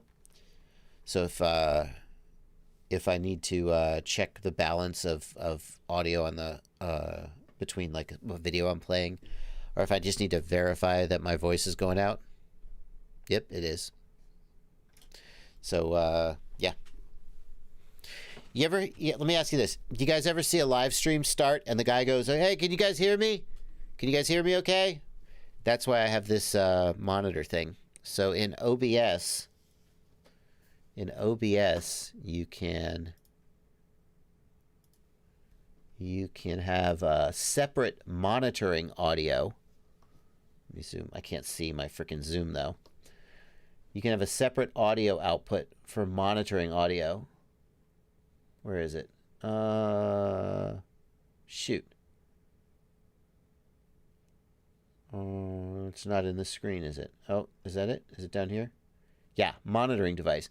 So if you're streaming and you use OBS and you have two audio outputs, one of your audio outputs is a standard audio output. You have a separate one that monitors the stream, which means basically you can hear the exact audio that's going out over the stream. So like, for example, I have my monitors. Each of my monitors has an audio output. You could plug your headphone into the monitor. So, okay, fine. So I use one of my monitors as the stream audio, and then I have an AB switch that lets me hear the stream audio in my head.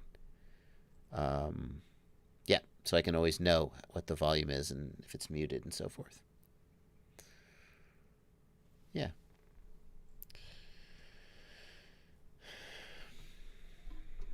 Going from deviation to OpenTX, says Aaron Rossberry. You got any resources for me? Aaron, here's what I would suggest.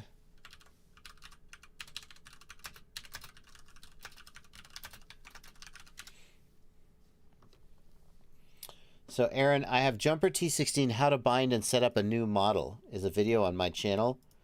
And it basically takes you through the initial setup. I'll paste that link in the chat for you.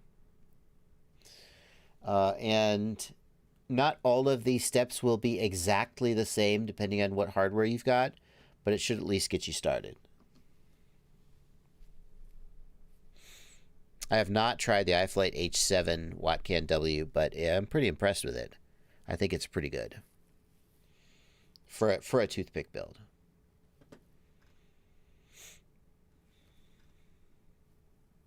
Thank you, Aaron Newman, for a $20 super chat. It's very generous. Thank you, Aaron. RC Crawler Drone SC, thank you for 5 reais as well. Salman Khan, can you recommend must-have spare parts for someone just starting a PV? Always order 5 motors and 5 ESCs. Or, well, if you're buying a 4-in-1 ESC, then you just buy one. Always have spare motors.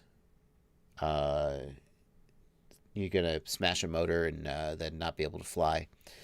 I mean, the ideal thing to do if you're concerned about spares is build 2 or more of the exact same quad. Then you always have spare parts. Spare props, obviously. You need a zillion props.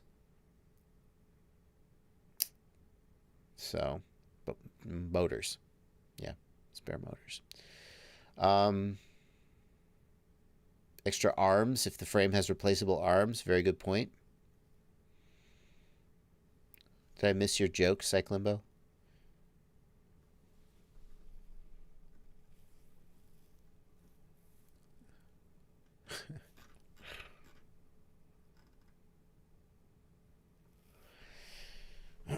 What PID do I need to adjust to fix yaw twitches? Asks Techno FPV. That's a filtering issue. Your gyro is having too much vibration. It could be that you don't have enough filtering. It could be that your gyro is bad, but that's not a PID thing. That's a filtering thing. Never go to fly with less than 2 quads. I agree, Archangel. Always have at least 1, maybe more spare quads.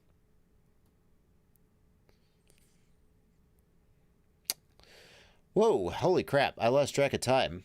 2 minutes to the end of the stream. Wow. Ciati. Start posting that link, my friend.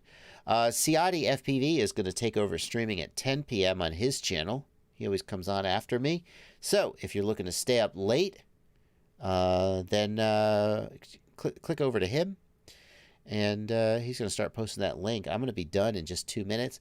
I will see you guys tomorrow at 6 p.m. Eastern Time for the FPV News with JB and Blunty. In addition, it's my joke, huh? Oof. Ouch. In addition, what was I going to say? I don't know. What was I going to say? That's it. Thank you guys for coming out for the stream.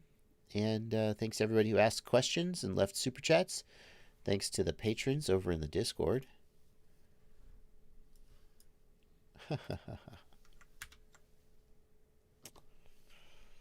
Boom. There's a great image to go out on. Get that JB motor, baby. Yeah, that's going to do it for the stream. Thank you guys so much. We are done. Good night, everybody.